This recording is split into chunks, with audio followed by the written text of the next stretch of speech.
Flags, songs, drama, and glitter. If it's Eurovision, we've got it covered. This is Put It Away. Hello, dear Eurovision listeners, and welcome to episode 30 of Put It Away. 30 episodes full of flags, songs, drama, and glitter. It's been a while since we started releasing these episodes. Do you think so? Yeah, I don't know, and we're heading towards Eurovision. Yay! So, Less than 1 month. Wow, okay. So actually, let's start because this episode is going to be small. It's not going to be big. I promise again. And I keep my promise when I say it. Last time you promised it wasn't so small, but it wasn't the biggest Smaller one. than the previous ones. Yeah, Come okay. on, give that to me. Yeah, I can give it that to you. Okay. Well, guys, the previous weekend we had 3 Eurovision pre-parties, so we will dive into them. We didn't attend any of these, unfortunately. However, we had our own reasons. But before we start analyzing what happened in those pre-parties, let's go to last week's quiz because we need to announce the answer.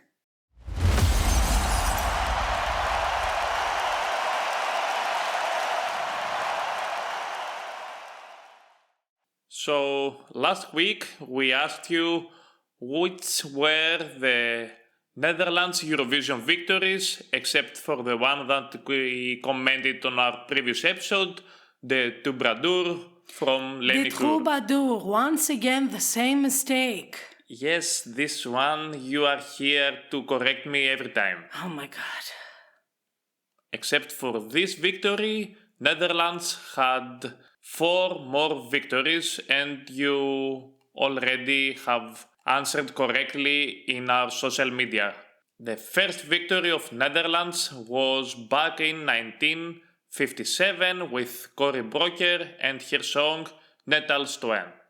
The second one was in 1959 with Teddy Solten and the song En Bitje. The third one was the famous one with Lenny Koer. The fourth one was in 1975, the most recognizable one, with Ticin and the famous Ding-a-Dong. And then we arrive in 2019 with the most recognizable song of Eurovision, or one of the most recognizable songs of Eurovision, the one with the most streams, like billions of streams, Duncan Lawrence and Arcade. And I think now we are ready to dive into our 30th episode. Yes, we are. Put it away. So last weekend we had 3 Eurovision pre-parties. 2 of them took place in London and 1 of them took place in Romania. And I will start with chronological order because this is how it's supposed to be.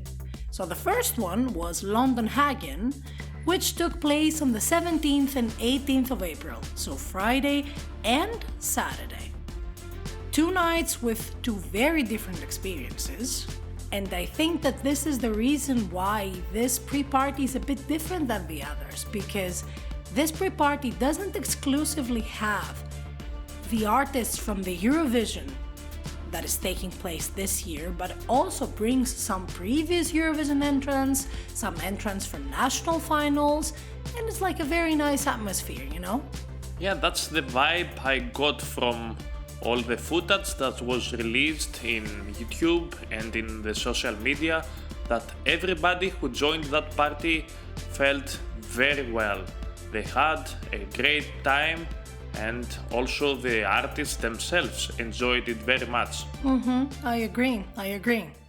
So on Friday, the 17th of April, we had artists from Denmark, Ukraine, Poland, Albania, Luxembourg, Norway, and Moldova who participate this year in Eurovision 2026 taking the stage, along with other previous Eurovision stars, some entrants from national finals, and it was a very nice vibe, because I saw, a lot of former Eurovision entrants, having their own reunion and their own nice moments, so that was pretty much, I think, moving, no?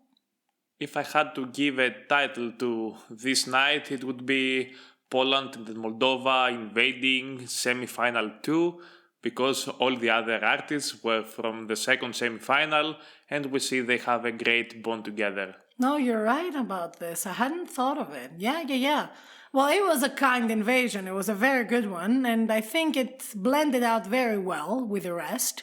So, yeah, I think it was a very nice night. I saw a lot of people vibing, and this pre-party is not like a pre-party with a huge stage and a huge area. It's more of a like club venue. So this is what it also makes it so special, I guess. Maybe next year we should go to this party.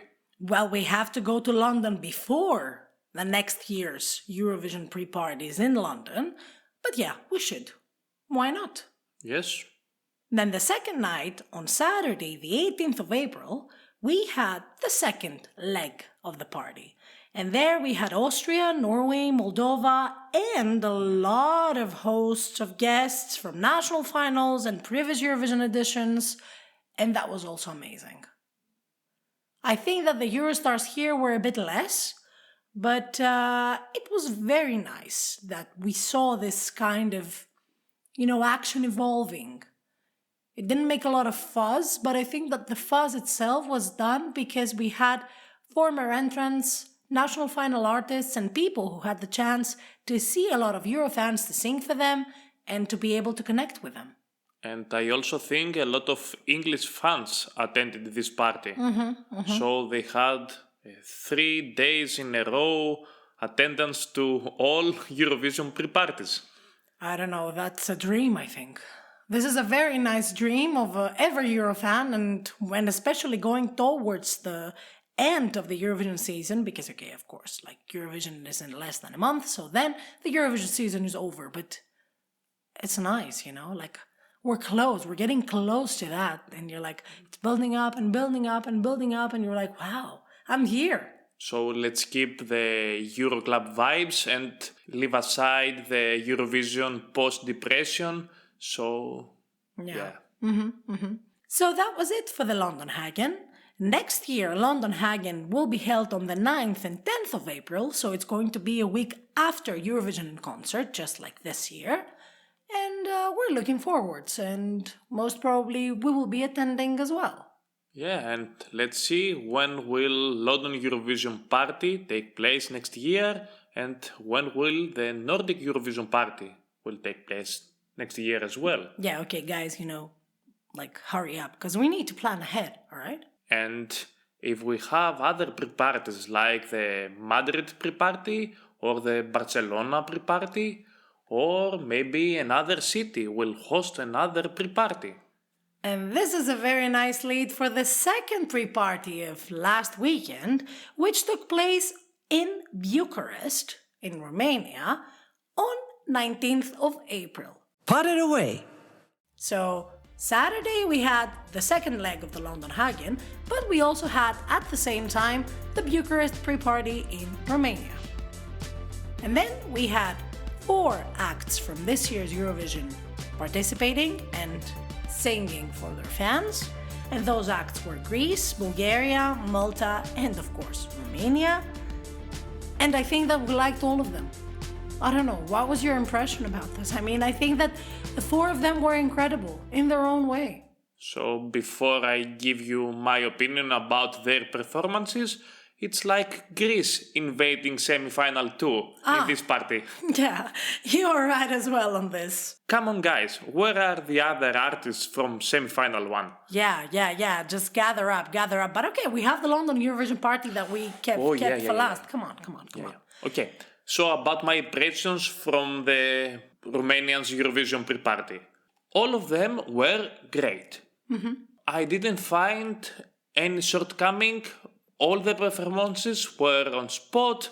I liked very much Greece, as always. And we saw Akilas with dancers. First time that we see them in a live performance after Sing for Greece, that he's appearing with dancers. Yes, and the audience went crazy. All of the fans were singing along with Akilas, the verse, and it was a great moment. Also, Alexandra Capitanescu, the headliner of this event, was phenomenal. Dara with Bangaranga was... That energy, that girl and her energy, oh my God, slay, slay. Yeah, and also Aidan performed his song in the best way possible. So emotional and, very introvert. And I think that Malta keeps on growing to me again and again and again. And I'm just in awe of Aidan. I like him very much. I think that you can't feel untouched by his song when you hear him performing. But what I liked most, I must say, about this pre-party is that there was some kind of, family energy that existed. I mean, there is family energy in all pre-parties, but it's a different energy with 25 acts and different energy with 4 acts. So I think that this hit me a bit differently, and it was a bit different also from the other pre-parties that you have, a full lineup. It lasts for 3-4 hours. You see everyone performing maybe 2 or 3 songs each one. So this one was very genuine. And also, we must say that apart from the standard countries that they have their pre-parties every year, like the Netherlands, United Kingdom, Norway, Spain until last year, now you have another country that has a pre-party, like Romania, and this country was absent from Eurovision for 3 whole consecutive years. What a comeback. Yeah. Well done, Romania. And thank you for giving us this great party. I would also like to add to what you said about the great bonding these artists have, that after the pre-party in Bucharest ended, all of them took the same flight to go to London. Yes. Very early in the morning, because all of them performed in London Eurovision Party. Yes, I think they didn't sleep at all until they reached the aircraft. I really don't know how much stamina you need to have when you are a Eurovision star.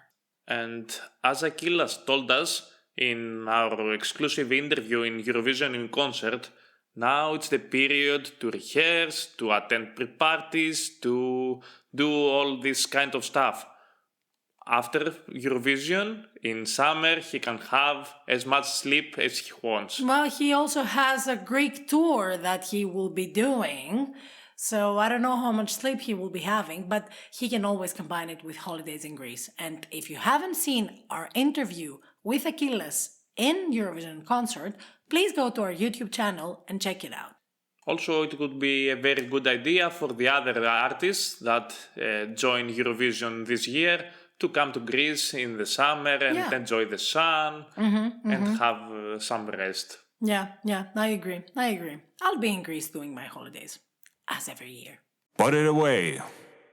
But let's move on to the London Eurovision Party. That was the big party. The London Eurovision Party had 25 acts. It took place on the 19th of April, so that was a Sunday. Bad for the people of the UK who were working on Monday.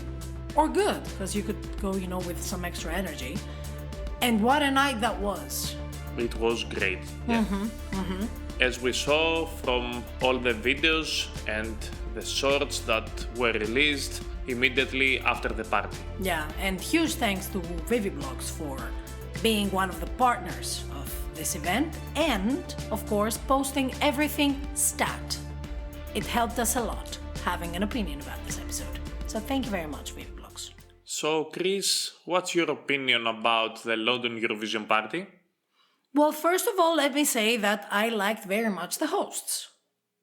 The hosts of the night were Tia Coffey, Caesar Sampson, and Cecil. You all know them, I don't need to present anyone. The headliner was, of course, Look Mom No Computer.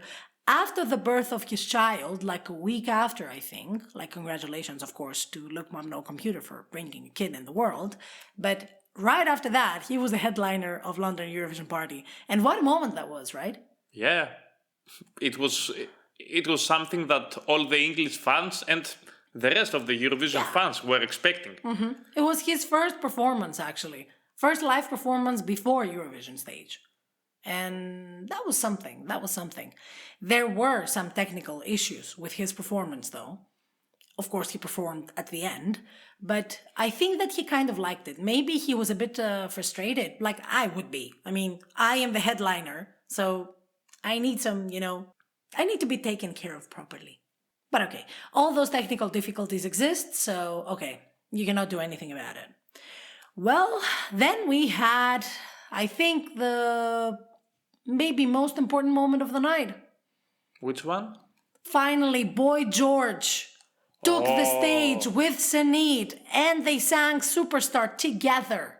Yes, it was a moment that every Eurovision fan was expecting because until now we didn't know if Boy George will go to Vienna or join Senhit eventually. Well, we know that he's going, so I'm guessing that he arrived now in Europe in order to stay for the next month and rehearse with Senhit, so as to present themselves properly on Eurovision stage. But I think last Sunday that we saw him performing with her, it was a very nice combination. And after that, of course, he performed his super mega extra incredible hit Karma Chameleon. And everybody went nuts, obviously. Obviously, yes. Did you like their performance in Superstar? I liked it. I think that now that we don't only see his hologram and we see him, it adds a different energy. So it gives me something. Yes. But okay, apart from that, we had 23 more acts. And which one impressed you the most, Costa? I don't know. Well, this is a difficult question because we only saw the videos that were released after the show. A huge thanks to WeWeBlogs about this. I liked very much Norway this time. I think that Jonas Löw's sound is more appealing to the northern countries. But you know the reason why he went down on stage? No? Because he couldn't sing. He messed up his voice. I mean, he said a different verb, but I'm not going to say it in the podcast. You know what I mean? So he just came out on stage and he actually said that I will need your help because I cannot sing. I messed up with my voice. So this is why he went down in the crowd and, he started singing and dancing with them and the crowd vibed with him. Yeah. That was great. That was the vibe that was missing from Eurovision concert. You see, I agree. This song needs this passion. Unless you see it being performed in a huge stage like Vienna or like the one in MGP, because on MGP when we saw him, the energy was vibrant from the TV. But when you see this in a concert style, let's say, performance, I don't know how it added up to the public. But okay, I mean, this time it was great. Well, except for Norway, maybe now I may sound a little bit repetitive, but Esila was great. Each time she performs, I think she gets better and better, and if she continues like this in Eurovision stage, she will top the song. Also, I liked very much Alicia's performance. I think she had the best vocals of the night, and I can't not mention Akilas and the applause he received from everybody from the public. To be honest, we asked people who attended London Eurovision Party, and the feedback that we received from 4 different people actually, because I asked 4 different people, it was that Finland and Greece got the biggest applause of the night. That's normal, because they were the 2 hot favorites of that night. I mean, you also had Denmark, you also had Sweden, you cannot just disregard them, but yeah, they are the 2 hot favorites. Yeah, and what was your best performance of that night? I don't know, I think that I liked very much Veronica Fusaro. Oh yeah, I forgot her. I mean, we hadn't seen her in Eurovision concert and I think I missed her, I think that she would be a great addition to the Eurovision concert lineup. But okay, we saw her in London Eurovision Party and that was great. I liked very much Belgium as well. I think that, as you said, the Sila is getting better and better. Finland was also great. I think that Petta's vocals are becoming also better and better. And I think this whole energy that they both have as a duet, it will be shown in Eurovision with proper staging. What else can I say? I was also impressed with Vanilla Ninja, I must say, because Vanilla Ninja was the first time that we saw them in any of the pre-parties this season, and they presented the Eurovision version of Too Epic to Be True. Which, okay, it's not like too epic to be true, but I think it's a bit better than the previous one. And a little bit more epic than the previous one because they added an, let's say, epic element in their song. Can this make them qualifiers for the final? I don't know. Are there 10 better songs in the first semi-final than Too Epic to Be True? In my opinion, yes. Can they steal some votes from other countries in order to qualify? In my opinion, also yes. It's gonna be a very open battle, this one. I think both semis are quite difficult, but for semi-final one, I can't even find who will get eliminated and who will go through. Hold on. We still have 2 weeks to decide. You know, I'm preparing myself. Yeah, don't. We have more things to discuss and more things to think about before we actually reveal which songs we think that will qualify. Now that you mentioned that Vanilla Ninja performed their Eurovision version, we also heard the Eurovision version of Lion Sika's song, Solo Quiero Más. The other Baltic country. I like this version more than the previous one. It's more orchestral, this version is more epic, you know? Yeah, it was a nice upgrade. Yeah, I think it added, some nice elements in the orchestra part of the song. I think that the production is a bit more elevated. And of course, Lion Sika is great every time that he performs a song. He's always good. He's always very stable. I think that Lion Sika and Alice are getting better and better every time that they perform their songs. I don't know how they can do that, but honestly, good. Very good, guys. To me, the Eurovision version of Solo Quiero Más is better than Too Epic to Be True. They're both in the same semi-final. So they will be fighting for a ticket to the final.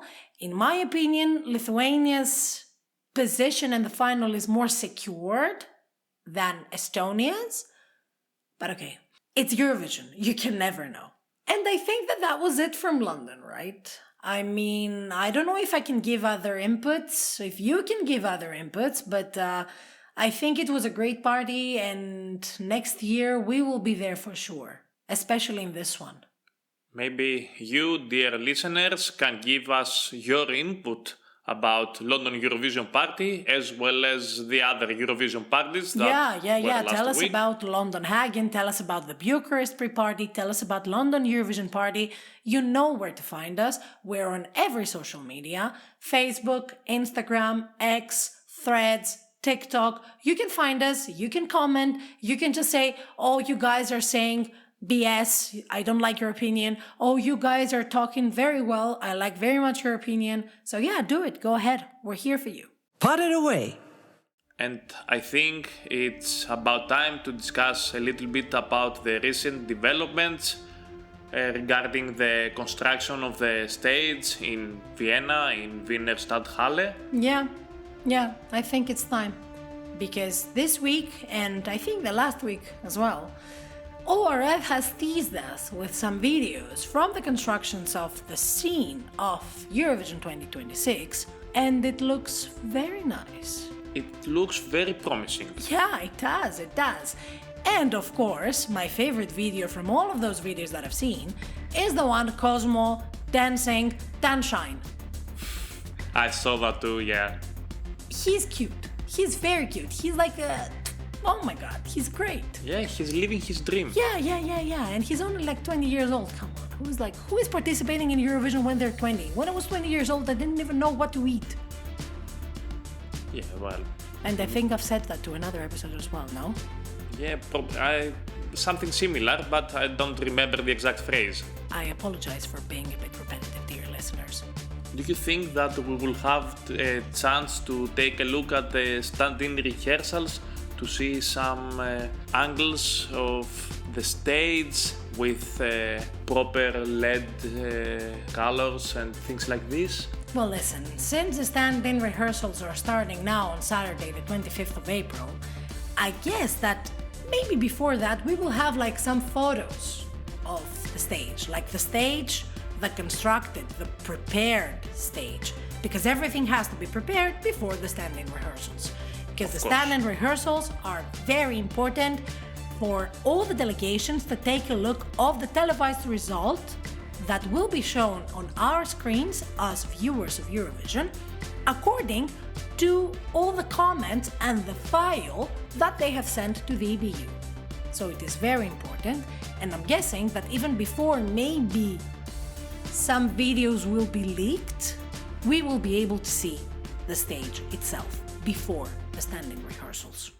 I expect these kind of tweets that will say that there was one performance that was exceptional and that you have never seen that before in Eurovision Song Contest history. Or the other tweets that say, oh my god, from non-qualifier to qualifier 100%.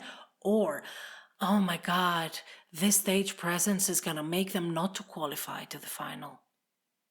Yeah, and then the photos will come and everything is gonna change. Like, you guys, Eurovision is drama.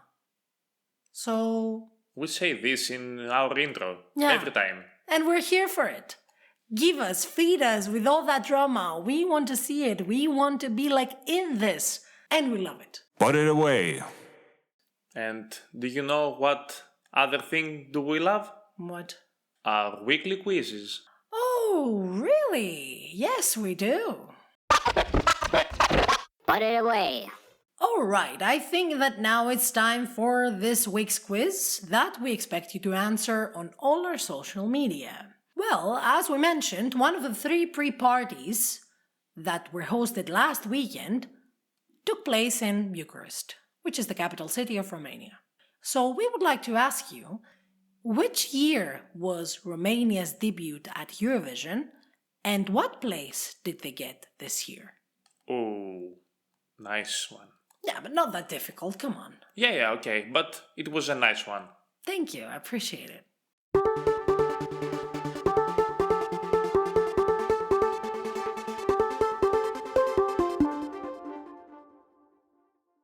You can answer to every account of Put It Away on social media. As I told you, we are everywhere. Of course, you can go listen to us on Spotify, Apple Podcasts, YouTube, Amazon Music, rate our episodes, write your comments, whatever you want. We're here for you. Drop us some ideas for our next episodes, what you want us to discuss. And we're just looking forward to everything you have to offer.